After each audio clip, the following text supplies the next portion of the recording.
Hoy en 678, Rafecas desestimó la denuncia.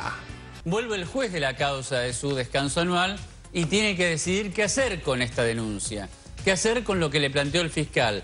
Lo primero que va a decidir es llevar adelante la investigación, no la va a desestimar. Adrián Ventura, contanos qué pasó. El juez federal Rafecas sí que causó mucha sorpresa en tribunales, pero rechazó la denuncia que había presentado Nisman. Fuentes en tribunales me dicen que efectivamente el fiscal Gerardo Policita y el juez Daniel Rafecas van a tomar la denuncia de Nisman y van a empezar a investigarla. Es contundente lo que dice Daniel Rafecas. No hay un solo elemento de prueba, siquiera indiciario, que apunte a la actual jefa de Estado respecto, aunque sea a una instigación o preparación del gravísimo delito de encubrimiento por el cual no solo fue denunciada, sino también su declaración indagatoria requerida. Nos visita el penalista y profesor titular consulto de Derecho Penal UBA, Julio Mayer. Asumieron Aníbal Fernández, Guado de Pedro y Daniel Goyán.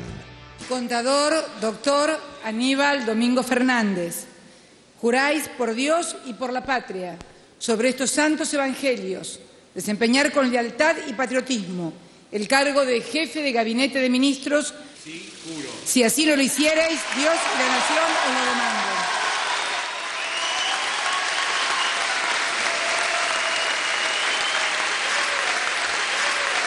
Doctor Daniel Gustavo Goyán, juráis por la patria, desempeñar con lealtad y patriotismo el cargo de ministro de Salud, para el que habéis sido nombrado. Sí, juro. Si así no lo hicierais, la nación os lo demanda.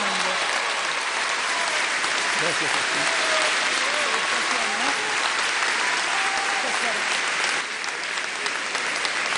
Doctor Eduardo Enrique de Pedro, juráis por Dios y por la patria desempeñar con lealtad y patriotismo el cargo de secretario general de la Presidencia de la Nación, para el que habéis sido nombrado. Sí, juro. Si así no lo hicierais, Dios y la nación os lo demandan.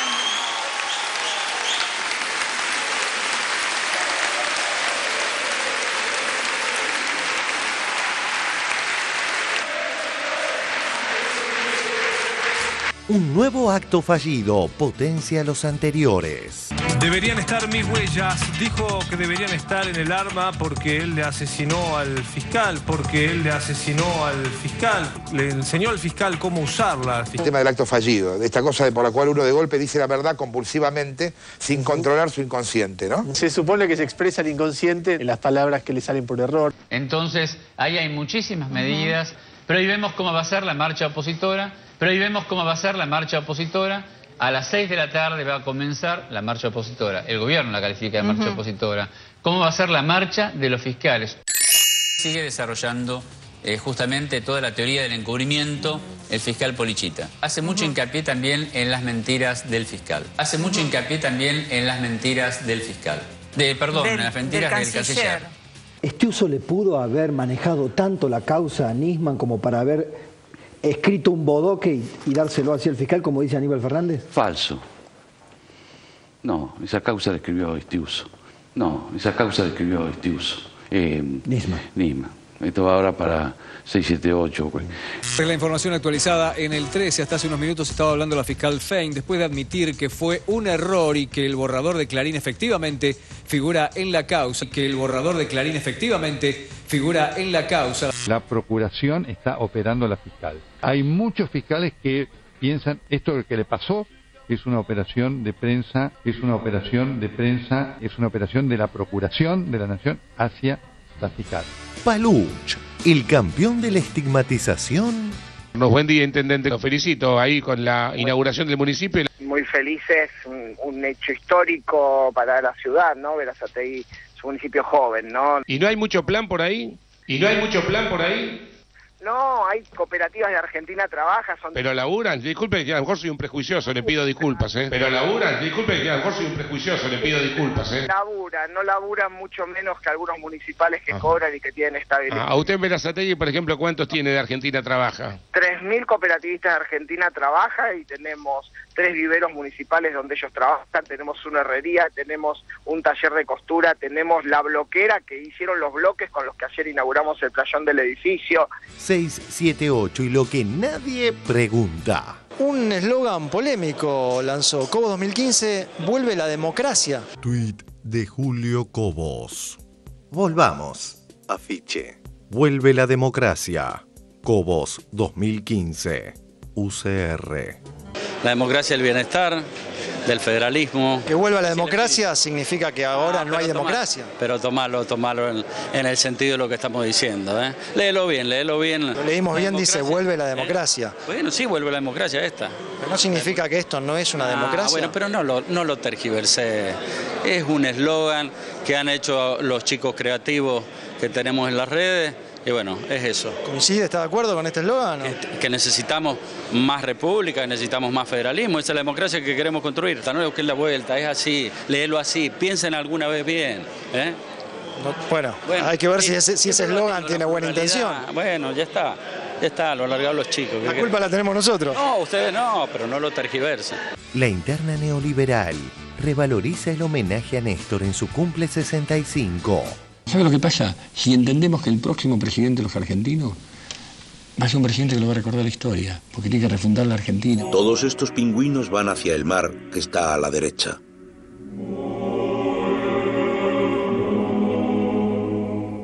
Pero uno de ellos nos ha llamado la atención.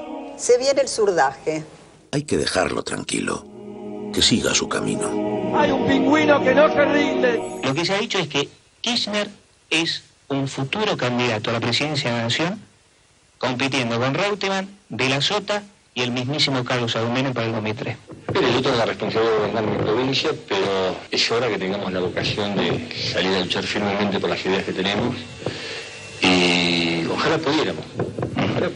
Por ahora algunos me dicen, mira, este está loco, puede ser, pero ojalá pudiéramos. Hay que tener la vocación y la decisión de luchar por lo que se cree.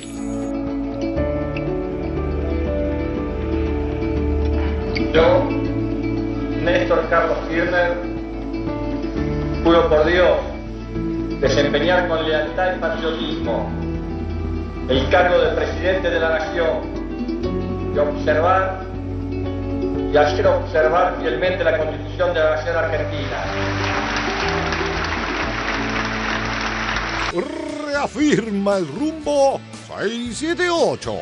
El programa que llegó a tiempo. Lo que es necesario es garantizar un crecimiento sostenido, que no sean solamente 6, 7 u 8 años y luego vienen y cambian políticas y entonces todo vuelve para atrás y todo se vuelve a empezar. A donde quiera que voy, a donde quiera que esté, en mi silencio interior, yo siempre te encontraré. Tú eres mi nube de paz, eres la sombra que da, eres la luz que detrás alumbra la inmensidad.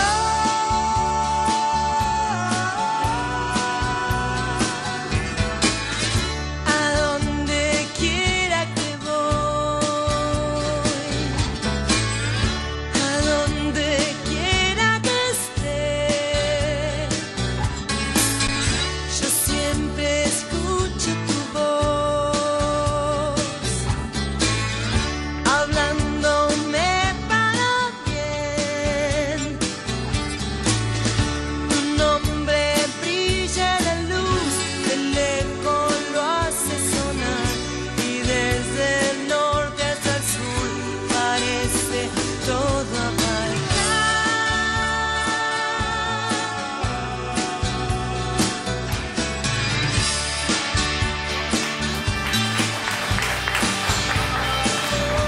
Muy buenas noches. ¿Cómo están? Bienvenidos a 678. Hoy es jueves. Falta viernes, sábado y domingo. Señor Mosca. Digo yo, falta poco. Para el 1 de marzo. Yo ya quiero... ya me siento incómodo acá, me quiero ir para allá. Territorio. ¿Cómo está García? ¿Cómo anda el señor Palma? ¿Cómo anda Nora Beiras? ¿Cómo está Moyano? Imputada. Muy bien. Y les cuento que hoy nos visita el señor Julio Mayer, que es una, para decirlo de alguna forma, que a lo mejor no le gusta, una eminencia en derecho penal. Y no le gustó. Bueno, no digo nada más. Debería arrepentirse de lo que dice. Profesor titular consulto de Derecho Penal de la UBA. Sí, pero eso honoris causa en todo lado. No es demasiado. Distinciones y reconocimientos. Bueno, tenemos un hombre que sabe mucho de Derecho Penal y está muy bueno que esté aquí para comentar los temas de hoy. Gracias, Mayer, por estar aquí. Contrario. Vamos entonces a esto que espero que ustedes ya lo sepan y si no se va a enterar ahora. Rafecas desestimó la denuncia del fiscal Policita, fiscal Nisman antes. Vamos a verlo. Rafecas desestimó la denuncia. Vuelve el juez de la causa de su descanso anual y tiene que decidir qué hacer con esta denuncia. ¿Qué hacer con lo que le planteó el fiscal? Lo primero que va a decidir es llevar adelante la investigación. No la va a desestimar. Adrián Ventura, contanos qué pasó. El juez federal Rafecas sí que causó mucha sorpresa en tribunales, pero rechazó la denuncia que había presentado Nisman. Lo primero que va a decidir es llevar adelante la investigación. No la va a desestimar. Por ahora el dato concreto es que Rafecas no abrió la investigación contra la presidenta. Mis fuentes en tribunales me dicen que efectivamente el fiscal Gerardo Policita y el juez Daniel Rafecas van a tomar la denuncia de Nisman y van a empezar a investigarla, va a haber un requerimiento, se van a tomar medidas de prueba según mi información. Esto es importante porque el gobierno intenta instalar la idea desde que Nisman denunció a la presidenta y le pidió la declaración indagatoria de que es una acusación sin pruebas, endeble, que no se puede tomar en serio. No es lo mismo de lo que piensan en tribunales la gente que está trabajando sobre esta denuncia. Es contundente lo que dice Daniel Rafecas. No hay un solo elemento de prueba, siquiera indiciario, que apunte a la actual jefa de Estado respecto, aunque sea a una instigación o preparación del gravísimo delito de encubrimiento por el cual no solo fue denunciada, sino también su declaración indagatoria requerida. En el diario La Nación de hoy por Luis Majul. Aunque Daniel Rafecas no adelantó lo que iba a hacer ni siquiera a su familia, dos altas fuentes que transitan los pasillos de Comodoro Pi y que están vinculadas con la causa, vaticinaron que al juez federal no le queda otra alternativa que convalidar la imputación contra la presidenta por el delito de encubrimiento en el atentado contra la AMIA. Bueno, la decisión de Rafecas en el ámbito judicial se daba más o menos por descontada. Mis fuentes en tribunales me dicen que efectivamente el fiscal Gerardo Policita y el juez Daniel Rafecas van a tomar la denuncia de Nisman y van a empezar a investigarla. Bueno, la decisión de Rafecas en el ámbito judicial se daba más o menos por descontada. Recordemos que Rafecas es un juez que está apretado desde hace tiempo. Rafecas actuó como una especie de soldado del kirchnerismo. Rafecas es un juez muy prestigioso. Rafecas actuó como una especie de soldado del kirchnerismo. Resolución del juez Rafecas sobre la señora presidenta de la Nación. Cristina lo que hizo fue llevar un negocio personal de Delía, Khalil y otros al Congreso para que fuera aprobado. Respecto de la doctora Fernández de Kirchner, la situación es igualmente alarmante en cuanto a la ausencia de elementos de prueba que respalden la grave imputación que aquí se ha formulado. En el caso de la doctora Fernández de Kirchner, además, el salto imaginativo debe ser aún mayor, pues sus tomas de postura sobre este particular han sido a la vez coherentes con toda su actuación política desde 1994 en adelante. Si la grave acusación del doctor Nisman fuera cierta, habría que admitir que una figura política que actualmente reviste la presidencia, que a lo largo de 20 años de trayectoria ha sido consecuente en la búsqueda de proveer verdad y justicia a las víctimas del atentado, conciba dar un giro en sus convicciones de 180 grados e instruya a sus subordinados a traicionar esos valores, a su país y especialmente a las víctimas que siguen esperando por verdad y justicia. Hay un plan criminal que es llevado adelante directamente por la Presidenta de la Nación. Aquí estamos frente a algo de una tremenda gravedad. Plan criminal pergeñado por la Presidenta de la Nación. A partir de todas las evidencias reunidas en este expediente a la fecha, llegó a la conclusión de que no hay un solo elemento de prueba, siquiera indiciario, que apunte a la actual jefa de Estado respecto, aunque sea, a una instigación o preparación no punible del gravísimo delito de encubrimiento por el cual fuera no solo denunciada, sino también su declaración indagatoria requerida, delito que, además, y como ya expuse previamente, no existió en ninguna de las dos hipótesis planteadas por el doctor Policita en su requerimiento de instrucción. Sobre Andrés Larroque. Había una cadena paralela donde se pasaban mensajes. Larroque hablaba con la presidenta, se la pasaba a Delía porque... Y que era esa diplomacia paralela la que se ocupaba de pasar los mensajes. Lo único que hay disponible son comentarios que demuestran su conocimiento con Delía y con Khalil, pero debidos a su actividad política y la posición que ocupa dentro del oficialismo. Nada más. Repárese en que Larroque no aparece como interlocutor siquiera una sola vez a lo largo de los años de escuchas que fueron recogidos por la Fiscalía. Cabe preguntarse entonces cómo es que ha sido traído a esta grave imputación, si la razón es que se buscaba alcanzar un lazo material con la máxima autoridad ejecutiva de la nación. Se trató de un intento estéril, porque la ausencia de todo indicio o prueba que siquiera lo vincule a Larroque con el supuesto plan es estridente. Sobre Héctor Timerman. El pacto tenebroso firmado por el canciller Timerman. Respecto de Héctor Timerman, se da una situación peculiar. A lo largo de las miles de líneas de conversaciones escrutadas durante varios años, no surge una sola mención, una sola referencia, una sola gestión, una sola participación, ni del canciller argentino, ni de absolutamente nadie de la cartera que conduce.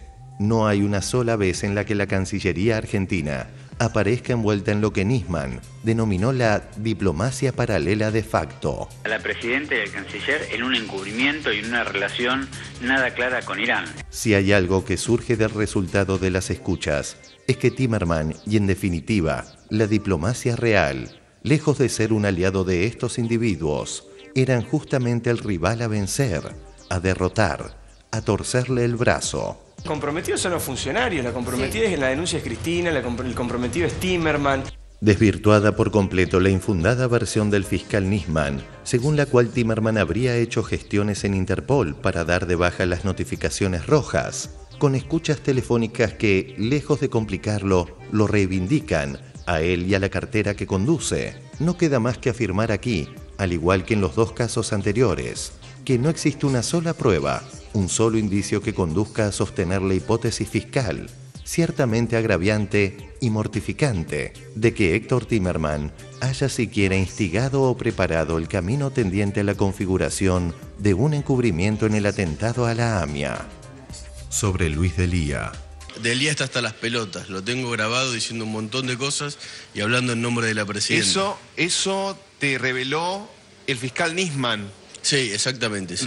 Más allá de su simpatía y reivindicación del régimen iraní, no aparece en el caso de Luis Delía ninguna evidencia que lo involucre siquiera en la ideación, instigación o preparación de un futuro encubrimiento del atentado a la AMIA. Ese momento me parece que está muy cerca de producirse. Estamos a horas, a días nada más de que ocurra eso, que va a generar un cambio de estos 38 días. De estos 38 días. Está perfecto, Ignacio, muy claro. Los medios opositores ocultan el contenido del contundente fallo y dicen que la justicia no investigará a la presidenta, cuando lo que hizo fue precisamente investigarla. Ahora, evidentemente, Rafecas debe interpretar que no tiene elementos suficientes para avanzar, pero...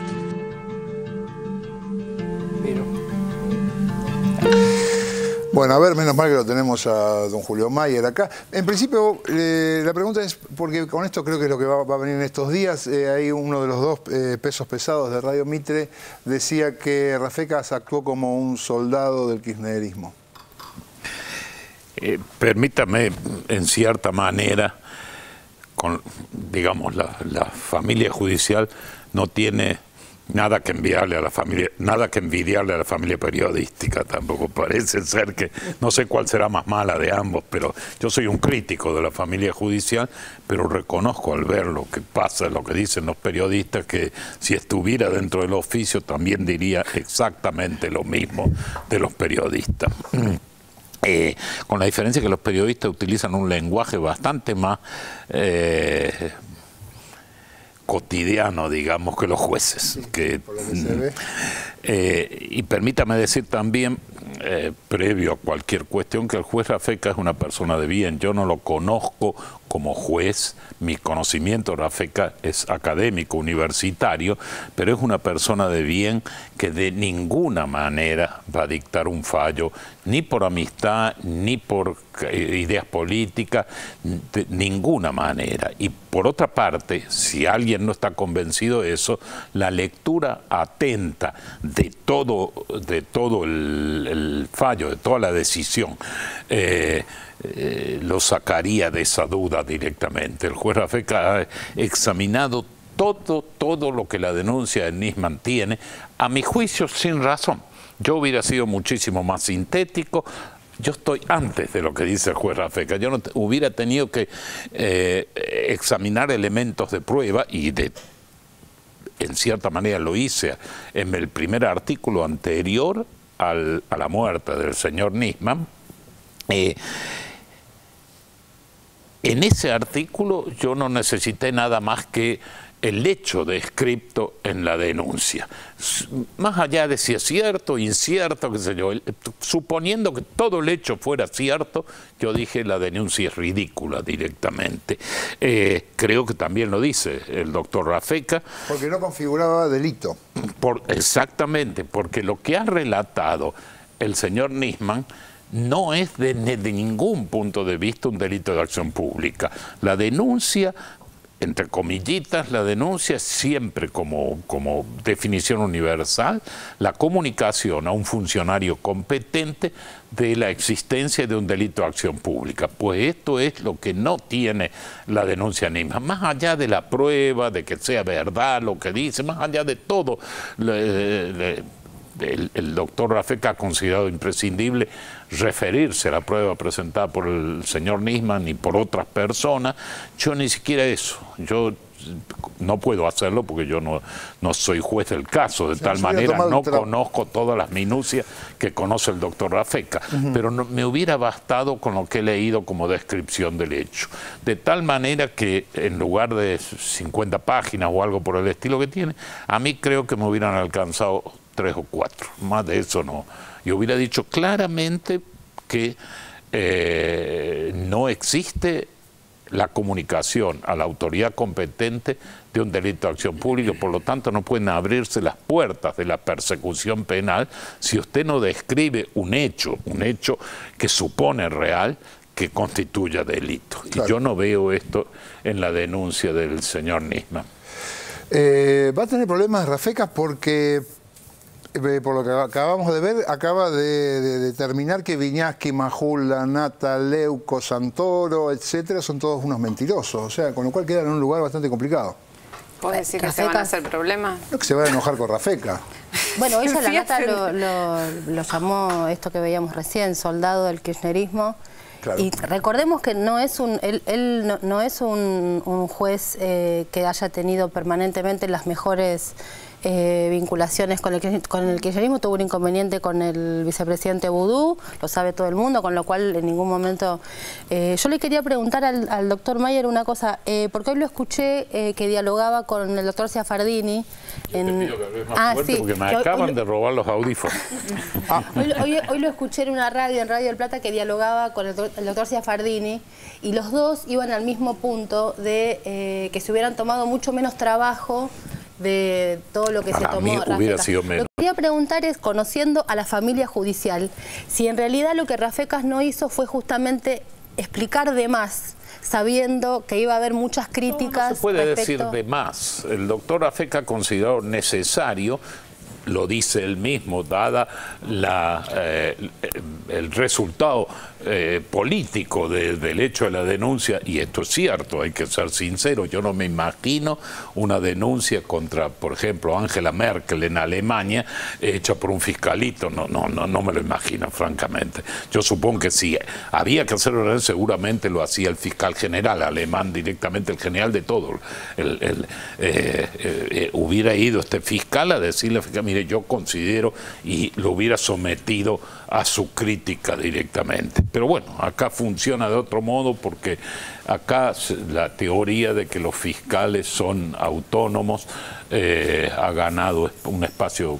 Yo no creo en él, debo ser sincero, yo no creo en él, pero bueno, lo ha ganado hasta incluso provocar una reforma constitucional, ¿no es cierto?, la del 94, donde un poco se declara esto, que el Ministerio Público es algo autónomo, le llaman un poder, exactamente, extrapoder, ¿no es cierto? Y una consulta más en términos procesales. A partir de ahora, el fiscal Policita puede apelar, que seguramente lo hará. La pregunta que yo le quiero hacer es esta. El fiscal de Cámara es Moldes. Sí. Él correspondería que fuera recusado, porque, en primer lugar, porque denunció a la Procuradora del Tesoro, y en segundo lugar, porque sus expresiones públicas dan cuenta de una defensa de la postura de Nisman, o no debería ser recusado. Mire, primero, quien va a decidir la situación no es el fiscal Molde.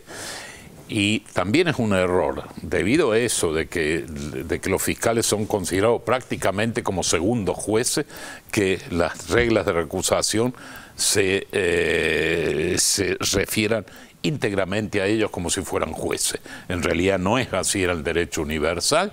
Los fiscales toman partido a veces por una cuestión y yo no sé, será recusable, se lo tendrá que explicar a alguien, por ejemplo, a alguno de los denunciados que podría recursarlo el doctor Molde. Yo diría que es casi seguro que el fiscal que ahora pidió, es decir, estuvo de acuerdo con el señor Nisman, va a recurrir, va a apelar la decisión, y esto va a provocar que la Cámara Federal sea la que entienda en esta, cómo integrada, no sé, porque inclusive, pero de todas maneras sea la que entienda y decida la cuestión. Yo creo, y esto sí soy sincero, que va a confirmar la decisión si son jueces medianamente, porque la denuncia en sí no tiene forma de mantenerse, esa es la verdad, y porque el juez Rafeca en esta desestimación ha agotado todos los pareceres. Tanto es que mi crítica a la decisión del juez Rafeca es otra directamente. Primero, que se ha ido muy allá, pero sospecho que la importancia del caso, de los denunciados y qué sé yo, lo demuestra, pero después porque se ha ido, por un lado se ha ido muy allá, y por otro lado se ha quedado muy acá.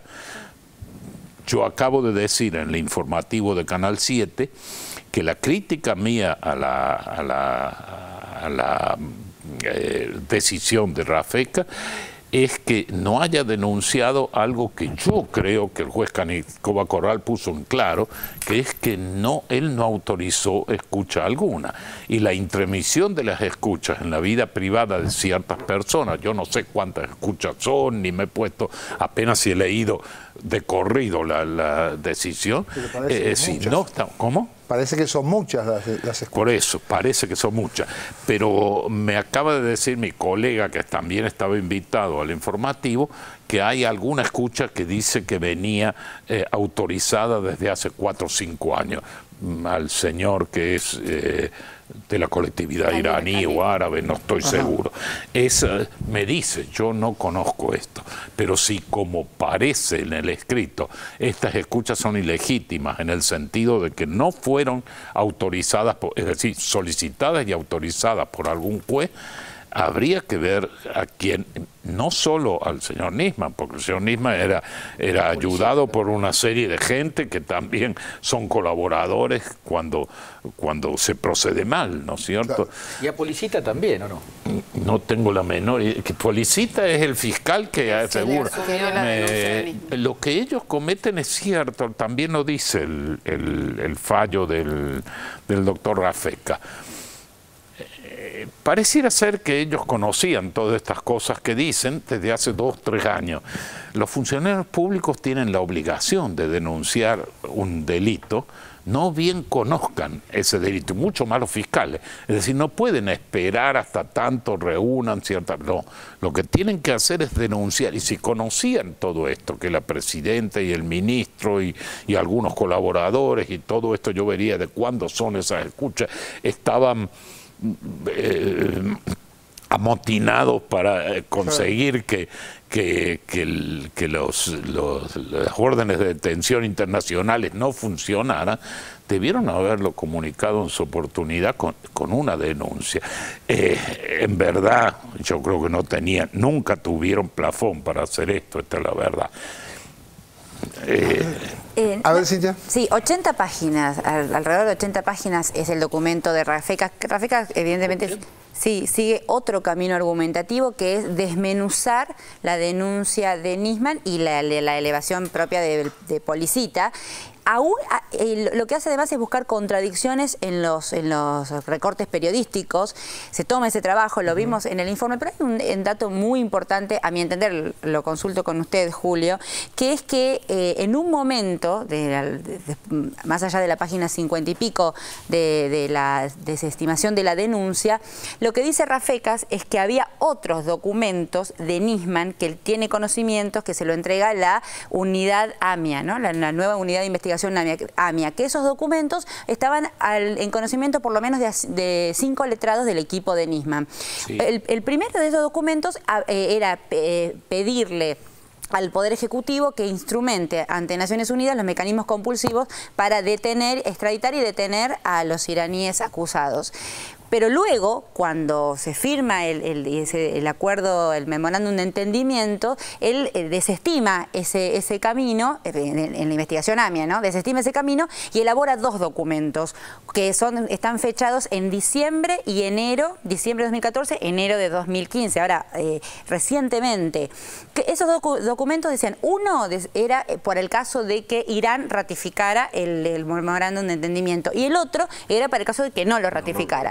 Cuando Rafecas se entera de esto, porque es documentación que le aporta la unidad de investigación AMIA, cree que va a encontrar similitudes en la denuncia de encubrimiento contra la presidenta y estos documentos. Pues no, todo lo contrario. O sea, Nisman en esos documentos que se incorporan al expediente recientemente, el 23 de febrero, Nisman en esos documentos no solo no habla de ningún encubrimiento, sino que elogia al gobierno nacional por su actitud, no solo elogia la gestión de la presidenta Kirchner, elogia la gestión de Néstor Kirchner durante... Elogia y relata además, porque hay cosas que salen por esos documentos. Ahora, la cuestión, Julio, es la cuestión de tiempo, ¿no? Si él en noviembre y en diciembre están fechados, o sea, 15 días antes de la presentación de la denuncia por encubrimiento, Nisman escribe 2 documentos que hablan de su reafirmación a cómo estaba llevando el gobierno argentino la causa AMIA. Al mismo tiempo decía que hacía 2 años, lo vimos diciendo que hacía 2 años que investigaba a la presidenta. Esto es absolutamente contradictorio en él mismo. ¿Qué pasó en esos 15 días entre que firmó esos documentos y presentó la denuncia por encubrimiento? Yo no soy mago para saber lo que pasó, pero sí creo que algo debe haber pasado. ¿Me llama la atención? ¿No es cierto? Y yo tengo mi propia, que no deben darle fe a lo que yo pienso. Pero cosas buenas no son, ¿no? No, pero voy a decir lo que pienso porque no, tampoco me quiero quedar con... además lo he dicho por escrito ya me parece que en el último articulillo que publiqué en página 12. Resulta que un libro publicó hace 2 años denuncia que el señor Nisman iba a la embajada americana a pedir consejo, presentaba sus escritos antes para que se lo corrigieran y por último pedía perdón cuando no notificaba. Este libro, que sin duda con todo lo que es la infraestructura de la embajada americana no lo puede desconocer, no fue desmentido ni por el señor embajador o por quien sea en Estados Unidos, ni por el señor Nisman. Así que no es que yo lo diga, esto es real, pero si fuera real, y esto sospecho que algo de esto tiene razón, yo calculo que los 2 primeros documentos no le han sido ratificados por aquel a quien pedía autorización, pero nada más que eso. Esto es lo único que se me... Es mi imaginación, es pura imaginación, pero es lo único que yo puedo imaginar. Claro, que él se contradiga, esos documentos se contradicen. Hoy el doctor Ciafardini, cuando dialogaba con usted, que yo le mencionaba en la entrevista de la radio, él una frase dijo al pasar, pero me parece que da cuenta, él dice, hay que averiguar qué pasó con la muerte de Nisman, pero ahora lo que hay que empezar a averiguar es por qué Nisman hizo la denuncia, es decir, qué ocurrió en ese plazo. A ver, Nora. Sí, no, qué sé yo, a mí la verdad que lo que más me impresiona de todo esto, porque el doctor Mayer dijo primero que nadie que esto era realmente un delirio de parte del ex fiscal Nisman, la argumentación que esgrimía por la inexistencia de delito. Ahora, digamos, hace un mes y medio, sacando la muerte del fiscal Nisman, que estamos discutiendo en base a un delirio, que los mismos abogados que justifican o tienen una visión más distante del kirchnerismo, decían que esto estaba flojo de papeles en el mejor de los casos, pero elucubraban que el juez al que le tocara no iba a poder desentenderse de esto, desestimarlo por la presión política y mediática. Entonces digamos, ahora hay un juez que tiene la decisión política y la valentía personal de tomar esta decisión y decir, bueno, esto no es un delito. Ahora, a mí lo que me sorprende es hasta qué punto se puede estar discutiendo y se transforma en un hecho que genera una conmoción política innegable sobre la base de un relato que no configura el delito. Es casi una fábula, además. Por eso, pero en la cual se genera, digamos, que supuestas voces autorizadas que dicen, bueno, en realidad esto no es, pero hay que investigarlo porque acusa a la presidenta. En lugar de hacer eje en la liviandad con la que se puede acusar a un presidente, no, hay que demostrar que la acusación que está floja de papeles es insostenible. Entonces, esto es lo que me llama la atención, digamos, hasta qué punto esta lógica, este manejo de la agenda mediática hace que haya una sociedad y una dirigencia política y judicial que avale esto, que se llegue a esta instancia. Y cómo al día de hoy la edición online de Clarín era realmente increíble, una vez más, pero ponían, obviamente el título era que habían desestimado la denuncia contra la presidenta. El zócalo de TN era Rafecas no investigará a la presidenta, es decir, ya culpables Rafecas, sí, de movida, claro, en la lógica de TN.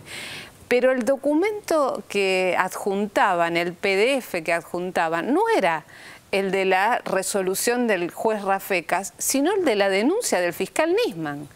Yo voy a decir, es una cosa, no podés negar la realidad a ese punto. Entonces, esto es lo que a mí me impresiona como sociedad, digamos, y en este juego mediático, político, judicial, hasta qué punto se puede llegar.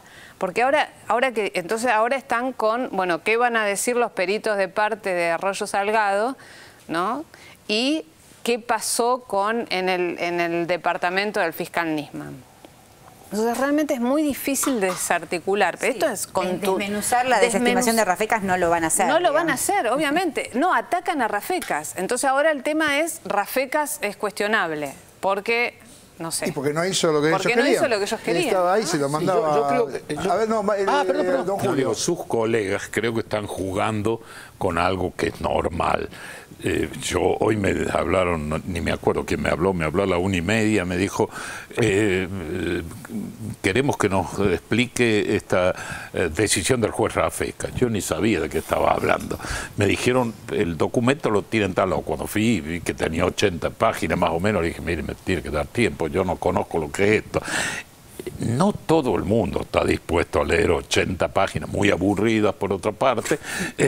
Claro, no todo el mundo. Entonces sus colegas juegan con esto, entonces dicen cualquier cosa directa, no con estudiar la denuncia, la decisión del juez Rafecas, sino que sabe que la enorme mayoría de los ciudadanos no se va a tomar, bastaría que todos se tomaran el trabajo de leer concienzudamente la decisión del juez Rafecas para que dijera, bueno, esto no tiene sentido.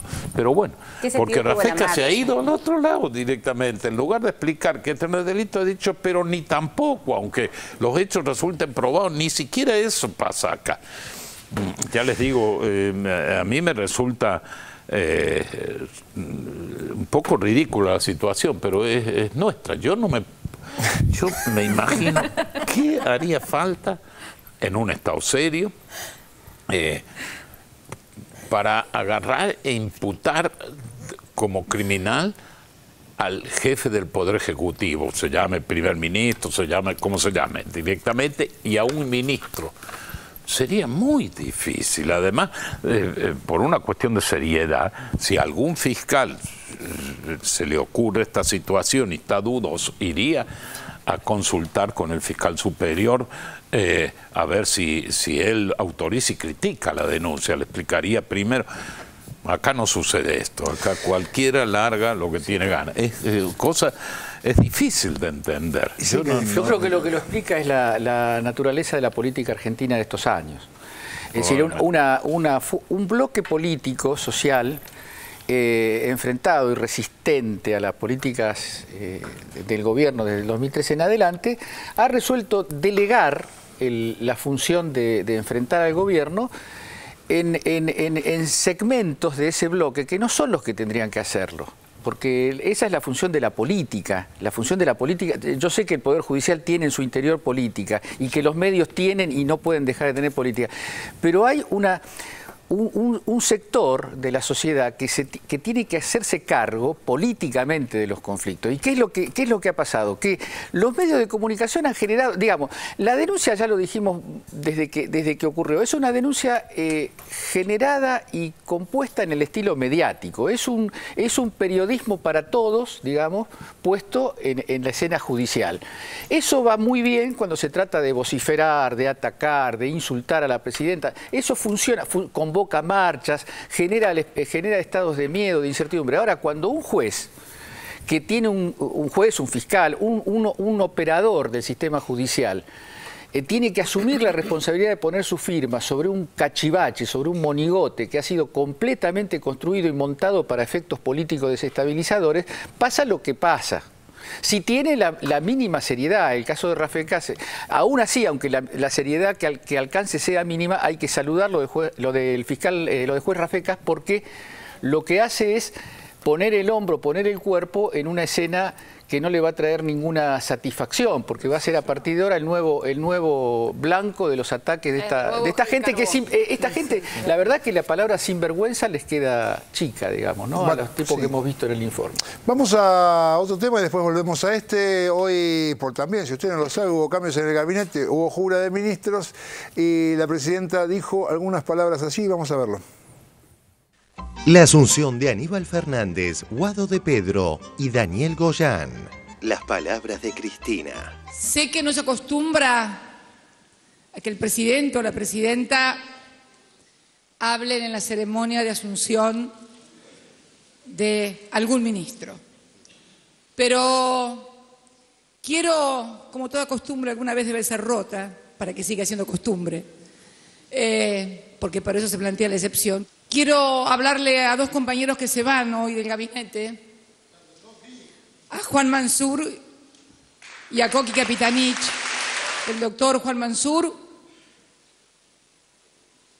llegó a ministro de Salud cuando fue convocado en el año 2009, año de crisis económica, y luego también, ¿por qué no decirlo?, de haber perdido las elecciones en la provincia de Buenos Aires y haber quedado numéricamente en términos muy inferiores en los cuerpos legislativos durante los años siguientes, durante lo que se denominó, creo, la Constitución, ahí fue del Grupo A, ¿no? Sí, ¿no? O el Grupo B, como eran de la B, me parece, más que de la A. Pero bueno, no importa. 2 años realmente duros, no para el gobierno, sino para la Argentina, porque en realidad una cosa es hablar y otra es gobernar. Bueno, y ni siquiera pudieron legislar en esos 2 años. Juan llegó a Olivos, al despacho en jefatura de gobierno, y entró con ese optimismo y esa sonrisa que lo caracteriza. Puede estar lloviendo sapos, piedras y culebras en medio de un terremoto y él está con la sonrisa y entró riéndose y salió riéndose y dijo: vamos a salir, presidenta, yo sé lo que le digo, vamos a poder afrontar esta crisis sanitaria grave, vamos a salir, después lo hizo con el dengue también, con una profesionalidad y con una dedicación y una comprensión de lo que es el sanitarismo argentino muy importante, y era todo risa y optimismo, a punto tal que me llamó después más tarde, porque se había quedado pensando y me dijo, Presidenta, usted no piense que yo estoy loco, porque usted me llamó y yo parecía que me reía, y usted debe haber pensado, este hombre a quién convoqué, que se está riendo en medio de esta crisis, pero esa risa, esa alegría, ese optimismo, esa confianza en poder derrotar la adversidad, en superar la adversidad,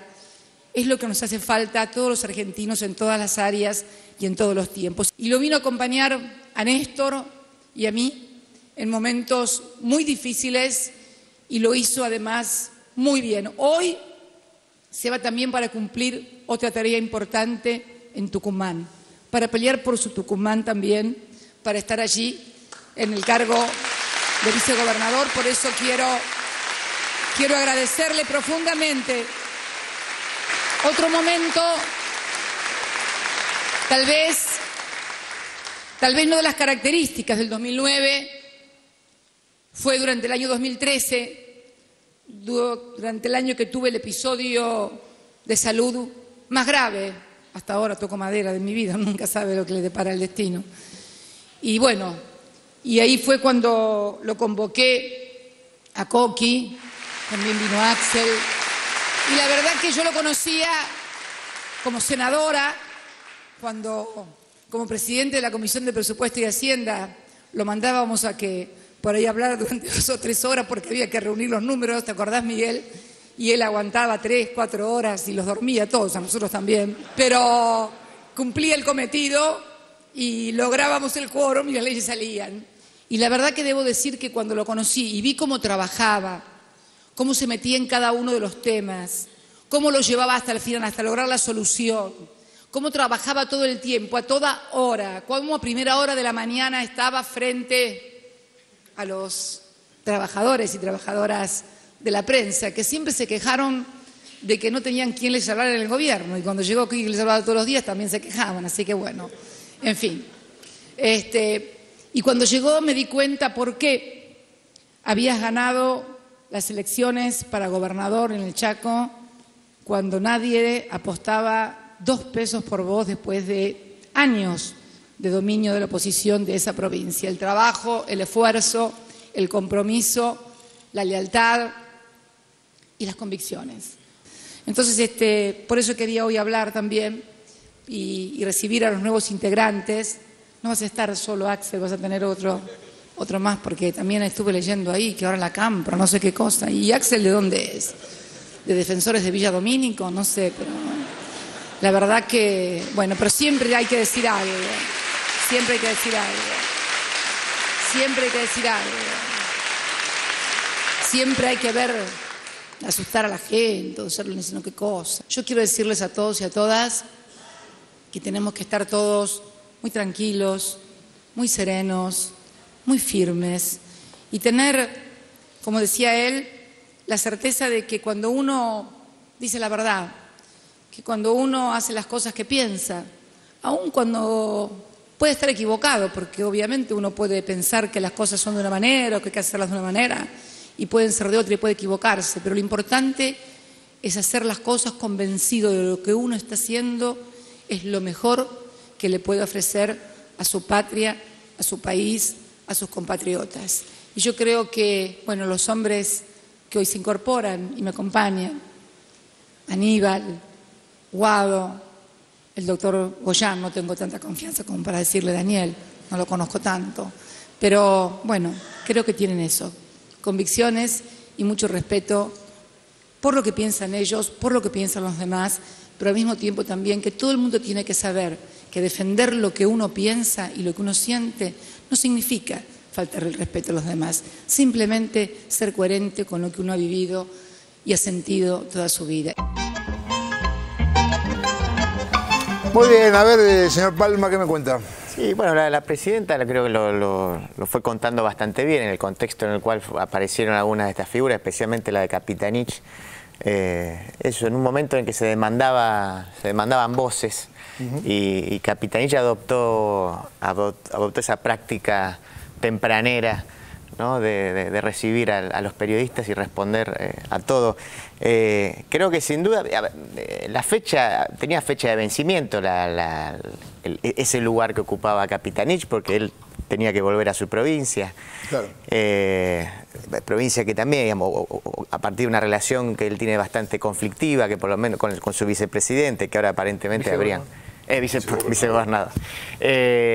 Así que, bueno, digo, esto sí va a dar en algún momento o en otro, ¿no? Y bueno, y después, digo, el regreso de Aníbal Fernández, que, digamos, que tiene una impronta, parece que ha marcado ese cargo relativamente novedoso en la democracia. Miras o con la vista puesta en un escenario electoral que es inminente y que ya arrancaría, ya en abril vamos a tener varias elecciones, así que bueno, me parece que se oxigena, que siempre viene bien una cierta oxigenación en algunas figuras, bueno, de cara a lo que viene. Muy bien, vamos a hacer un corte ahora y después vamos a seguir. Estamos acá con el doctor Julio Mayer hablando sobre esta resolución de Rafecas sobre la denuncia de Nisman, así que ya volvemos después de este corte. En ANSES trabajamos para mejorar la atención de todos los jubilados. Por eso presentamos Mi Huella, un innovador sistema que reconoce la identidad a través de la huella digital. Cada jubilado y pensionado del país o su apoderado registrarán de manera sencilla y por única vez la huella dactilar, única e irrepetible, lo que garantiza una máxima seguridad en todos los trámites. El proceso de empadronamiento se realizará gradualmente en un lapso de 12 meses, en los bancos habituales y en las oficinas de ANSES, donde vamos a almacenar las huellas y cuidar la información. Con solo apoyar un dedo en la pantalla, van a poder simplificar el trámite de supervivencia, obtener el comprobante de pago previsional, informarse sobre la próxima fecha de cobro y otros trámites bancarios. Esta es solo una primera etapa para un nuevo mundo de posibilidades. Bienvenidos a Mi Huella. Bienvenidos a la innovación tecnológica para hacer los trámites más rápidos, más simples y más seguros. Para más información, ingresa en www.anses.gov.ar.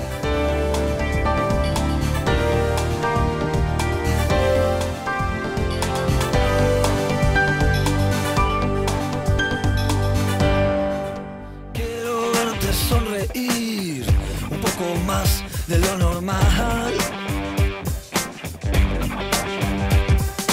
Quiero verte sonreír un poco más de lo normal.